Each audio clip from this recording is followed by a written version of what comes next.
Hello everyone and welcome back to another episode of the Guild Wars 1 Let's Play. In the previous episode, we made the flight from Krita down here to the Crystal Desert. Things looking a lot more bleak, but we got a quest here. I'm pretty sure this is the main quest. Let's keep on going. I've heard that out in the salt flats, Alolan ghosts sometimes reveal themselves. One in particular, Senate Sam, said to have worked as the master of the artisan for a Tri-Asa of Alona. The ghost has never appeared for me, though. I have searched for him many times, so anxious am I to learn the secrets of ancient people. If in your journeys you should meet the sentient Sen, please convey to him my respects for his people and tell him that I do hope to speak to him one day. I'm pretty sure this is the main quest. Isn't that? Nope. Okay. We're leaving that in. Where the hell is the main quest then? There aren't that many people in this dang outpost.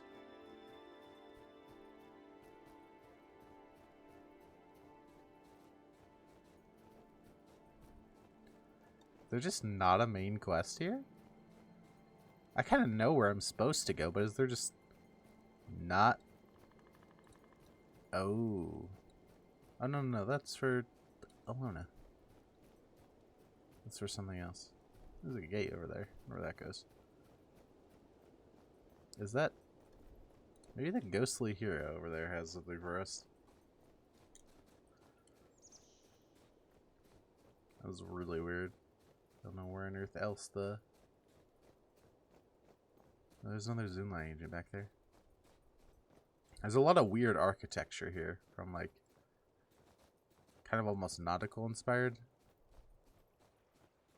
I think it's probably the ghostly hero. Let's see here. Oh yeah, it is.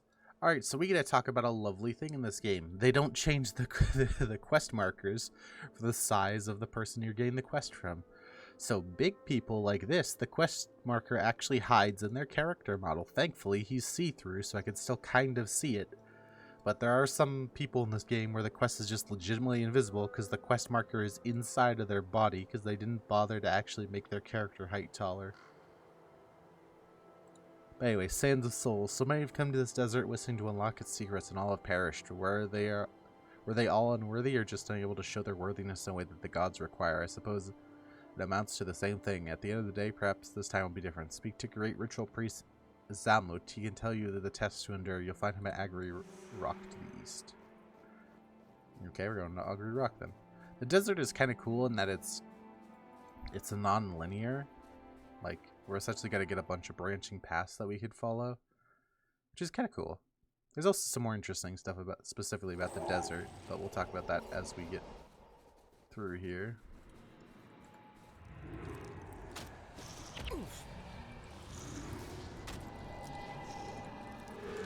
I did manage to clean out my inventory in the end of the last episode.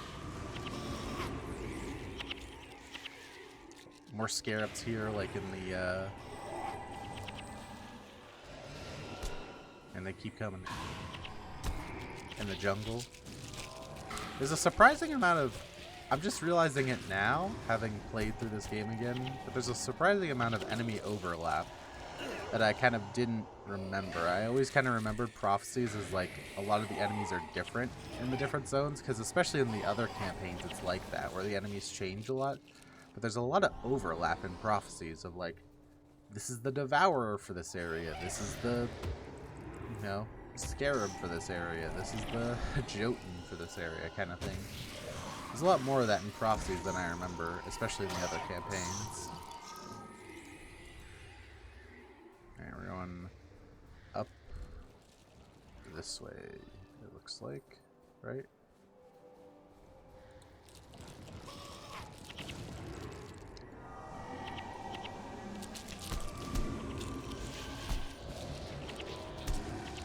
The enemies are also starting to spawn more in packs now. In the past, it would be kind of rare for us to get more than like 3 or 4 enemies, but now it's very common for there to be 5 enemies or whatever in a single group.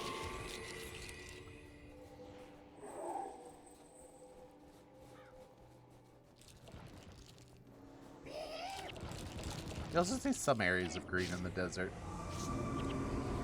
A lot more than I originally remembered. Well, the annoying thing is these devourers in this region, they lay traps, so I gotta watch out for that.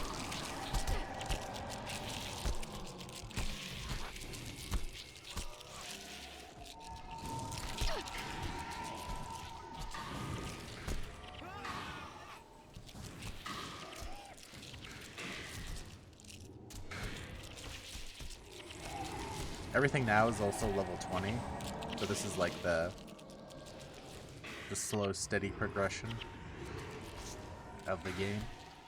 I'm surprised we're not level 20 at this point, to be completely honest with you. I kind of expected to be level 20 by the desert, but I guess I hadn't really been doing side quests, so I can't really complain about not being a high level.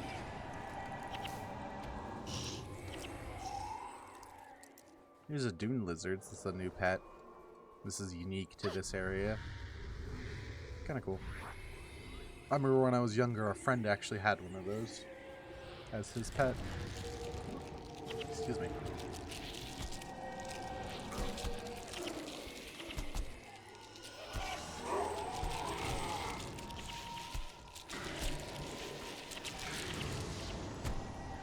But in that quest text back in town, it mentioned the Alonans. Alona is actually just below here. It's actually connected to this part of Tyria. It's down here. The desert is kind of what keeps it separate from us, is because it's pretty impossible to cross the desert, and there's also like another dangerous desert on the other side. This is a mechanic here where you basically have to play Simon Says to get through the teleporters.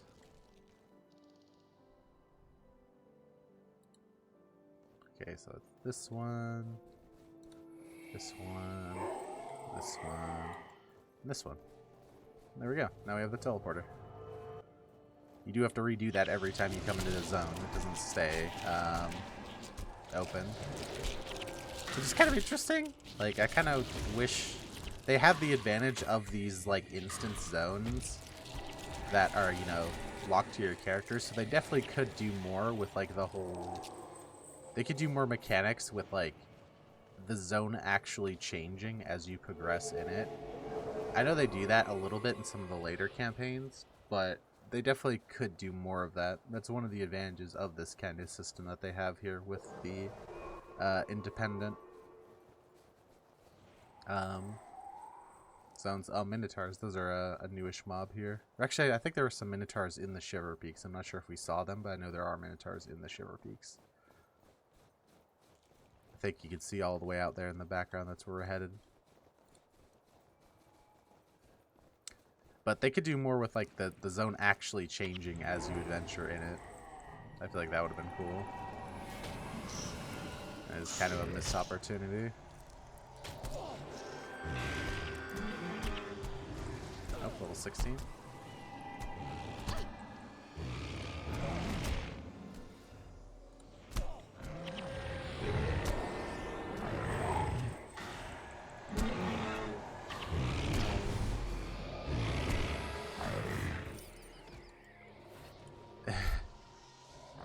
Talcora running away from the Minotaur and running into more mobs.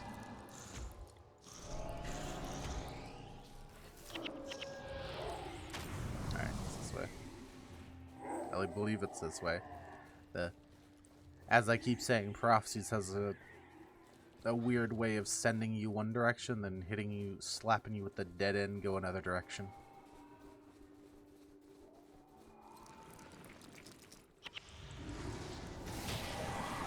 It probably also doesn't help my whole being low level thing that I tend to try to skip as many mobs as humanly possible.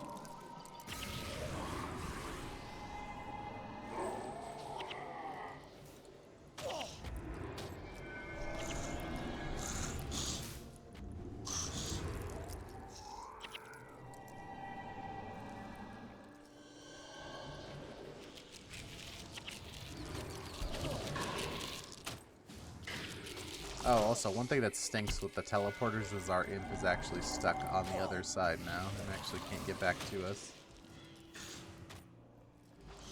So that stinks. What are y'all doing? Kill that. No, don't follow me. Kill that.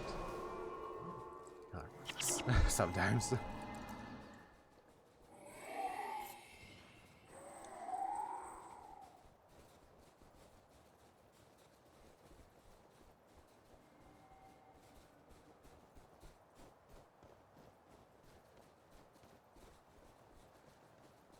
I think we're going this way. Yep. We're almost to Augury Rock, which is where Mr. Ghost Dude wanted us to go.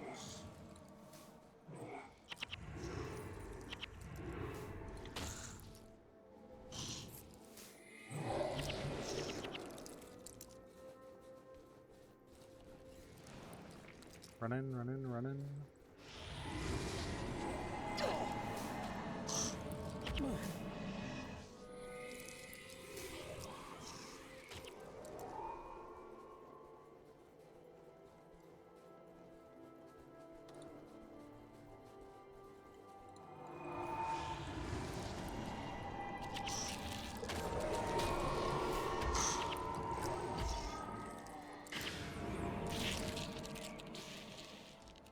Alright. Here we go. Getting into the Rock of Augury.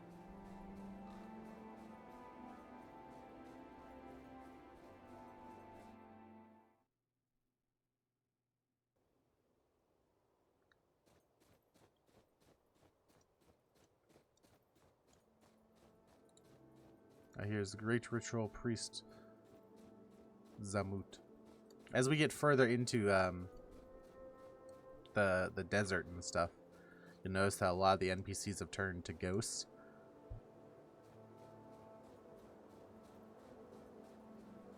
Due to, you know, the desert being inhospitable and such. I am he you wish to ascend, do you? Many come before you and all have failed. May the gods grant you wisdom and light away. 3 tests await you in the desert. Seek and you shall find.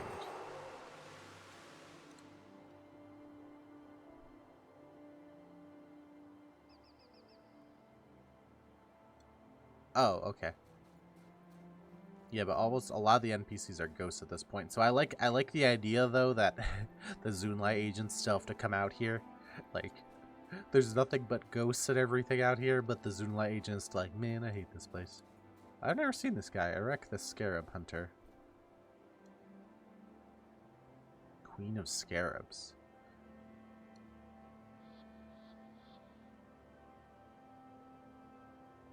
Interesting. I wonder if there's actually a scarab boss somewhere out there that he references. That's kind of cool. Oh, also, I don't think I did this recently, but I believe there is one new henchman. Yes, there's this protector henchman. So now that we're in the desert, there is finally a second healer henchman. But if you were playing this game by yourself, you would have had to have used one healer up until now. Which is actually insane. Alright.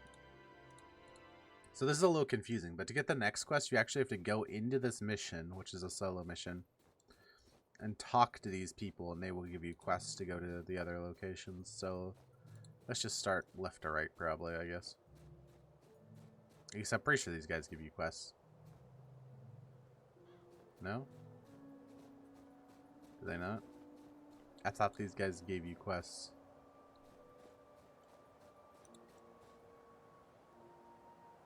I guess they did not. They don't give you quests. I could have always thought that they actually give you quests. Okay, so this is weird. Basically, in this part of the story, you have to actually go out and find... There's essentially 3 missions hidden out in the desert, and you have to go out and actually find the missions. Which is a little bit interesting. But also quite annoying. I thought they at least told you where they were. But... guess not.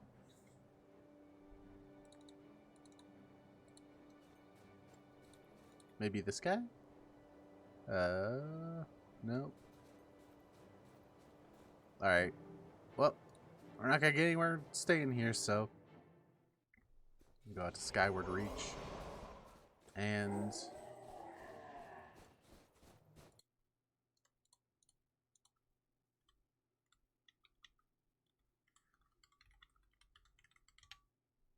Here's another newish enemy. We actually could have seen some of these earlier in an Ascalon, but I didn't run near any of them, so...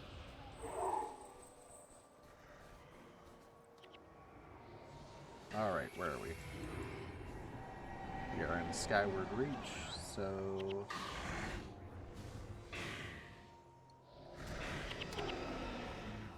Where makes sense for us to go?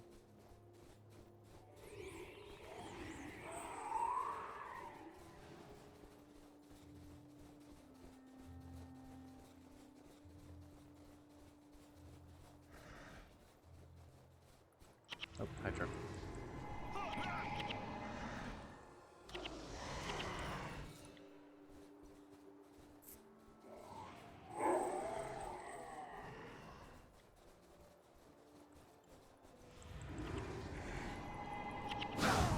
Ow.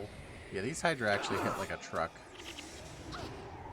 I'm actually a little upset that my allies aren't actually using their interrupts. There's like an interrupt on every character, and they're still like, nah, let them pass. What? Excuse me?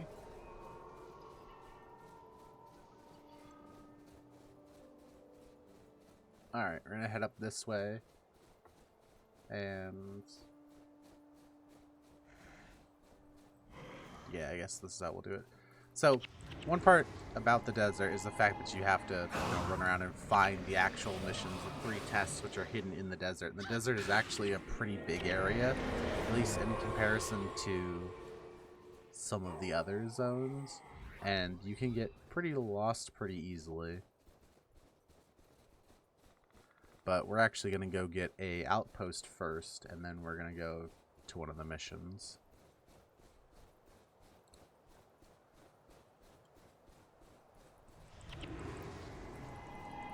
Now y'all interrupt, okay. Ooh, heck. Blasted us. But another thing about the desert is that the 3 missions are actually essentially are PvP tutorials. You don't actually fight other players, but they use a lot of the mechanics that are present in some of the different PvP game modes in the game. Which is kind of a cool concept.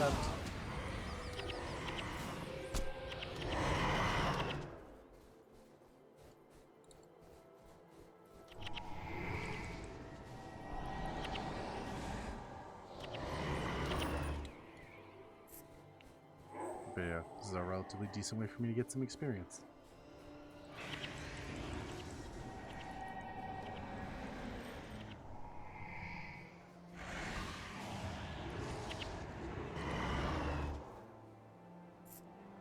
And here's the Centaur tribe for the area, the Losaru.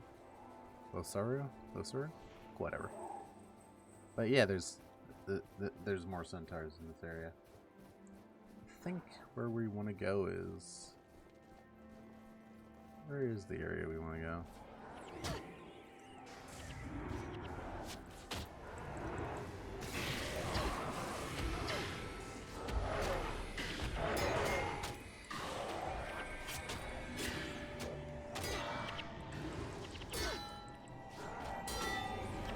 Ow. Ow. My face. Stop. My face. It hurts.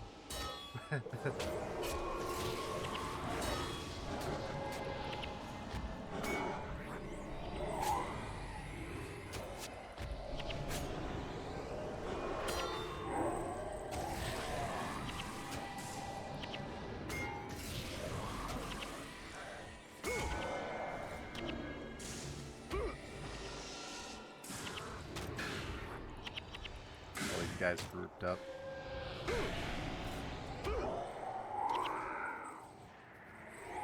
Alright. Now it should be at the end of this river, I believe, is one of the outposts.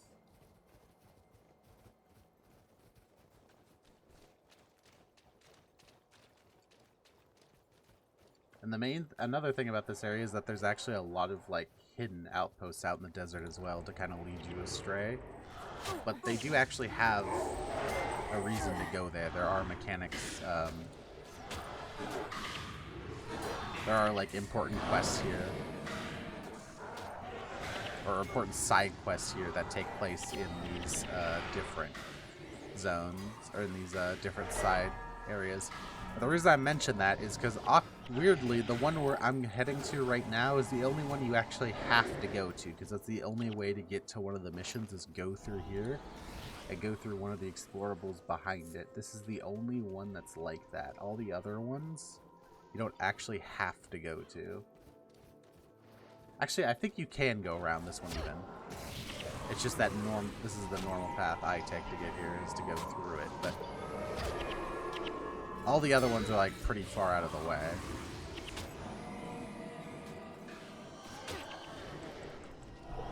The desert does also have some cool side mechanics, like this is the area where we can finally change our second profession, and also this is the first area where we can grab more skill points. There's 2 quests per campaign that give the player more skill points, or sorry, not more skill points, more attribute points. My mistake. Those are the things that let us bump up our abilities here. And one of those quests is in the desert, and the other one is in the area after the desert. This is a pretty cool little area, though. I like this one. This is one of my favorite outposts, probably, in the desert. It's just nice and tranquil. Destiny's Gorge. It's a beautiful oasis in the middle of the Crystal Desert. Again, I like the idea that the Zunlite agents get... Someone had to be like, yeah, come up here from Cantha, go through the desert. If you see the rock with all the ghosts, you haven't gone far enough. Keep going, and when you see some green again, that's where you're going to stand, okay? We're good? We're good.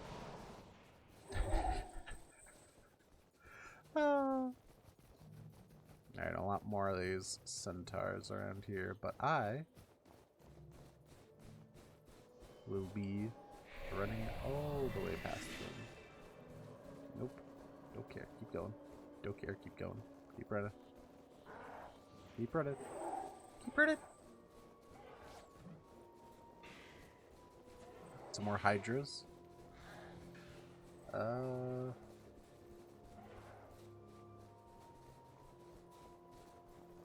We actually need to go... I think we need to use this teleporter, because I think we need to get down into, like, that green area down there. I think this teleporter is how we do it. Slowly back off so we don't get all knocked out. Oh, there's a Hydra boss. That's scary.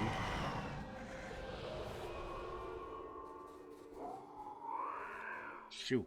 Go away. I feel like I'm in Jurassic Park. I think there's a teleporter down there, and that's the one we want to get into because we want to get down into the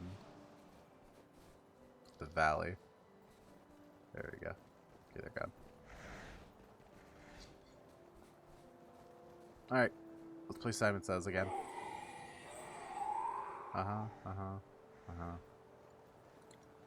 Bam. Nope, that's not what it... That's literally not the one I clicked on. I literally clicked on this one and it made me hit that one.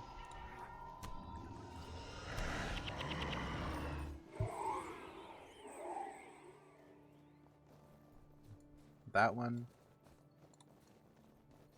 That one. That one. That one. There we go.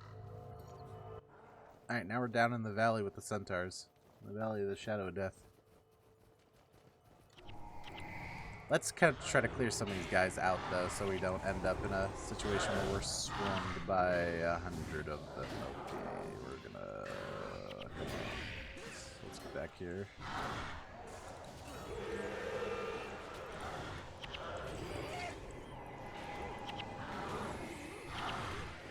I'm actually not sure if this guy has an elite. This might be the first guy we could theoretically cap a skill from. Doesn't look like it though. It doesn't look like he has an elite.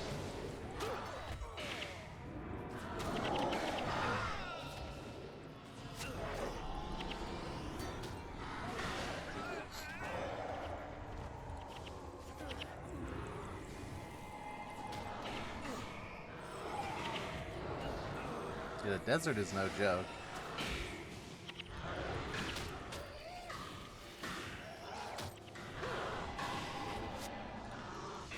This is not the way I wanted to do this.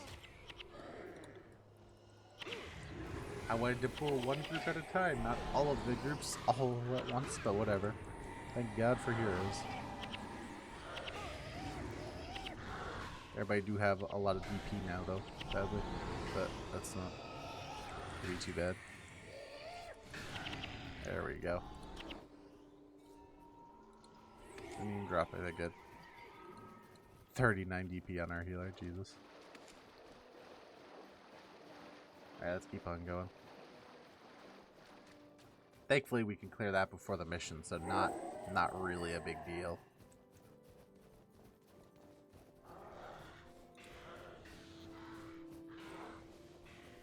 There's some steps. I've never noticed those steps. I never really pay attention whenever I come through here, but that's interesting.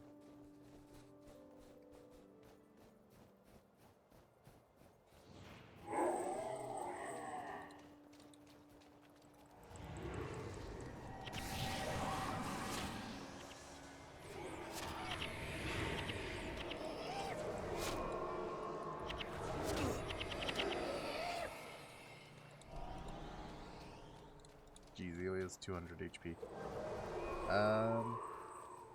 Let me consult my map real quick.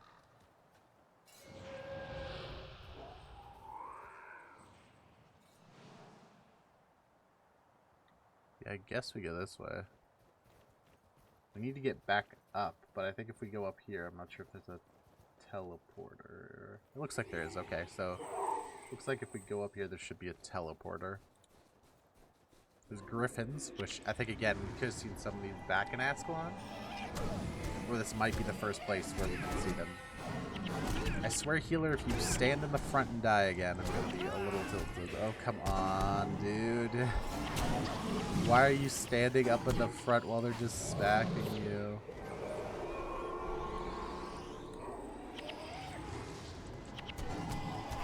Why is Susuke standing up in the front while they're just attacking you? I remember the AI in this game being way better than it actually is. Did they change them to make them stupid? Like, what the actual heck?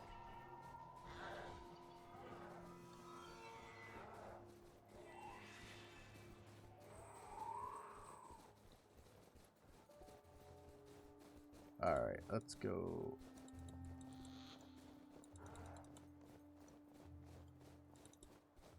Play another game, Simon says. Yeah, I think this is the right way. That one, that one, that one, that one. Okay. Bam. Boom. Fish. Bam. Alright. The Dune Barrows are back.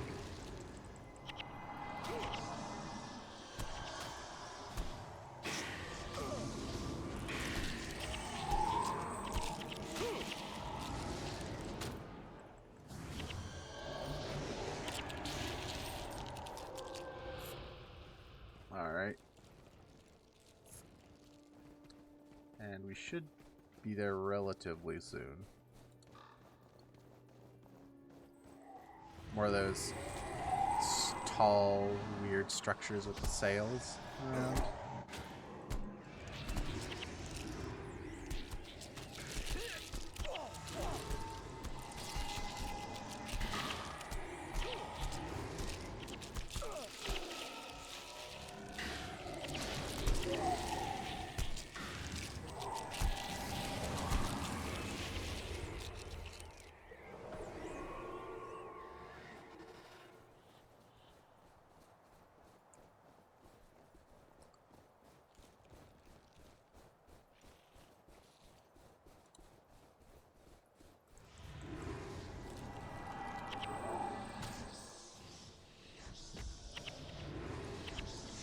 And here's another new enemy type we haven't seen before back there, the enchanted stuff. They're like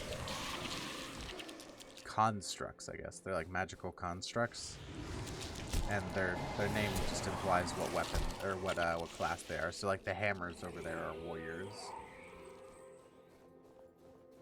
Alright, we should almost be there at this point. But definitely, if you were a kid and you were playing this game, this is one of the points where you got very, very annoyed. Because you basically get told that not only is the desert actually a pretty significant, like, jump in difficulty in terms of how strong the enemies are, but on top of that, they don't tell you anywhere to go, something that they've been doing for the rest of the game. Now you can argue whether or not that it's a good or a bad design, but the fact is that if you've been using the quest markers the entire game to guide players to the right places, when you remove them and then give them huge non-linear maps that are full of dangerous enemies, it can be pretty annoying to then try to figure out where on earth you're supposed to go.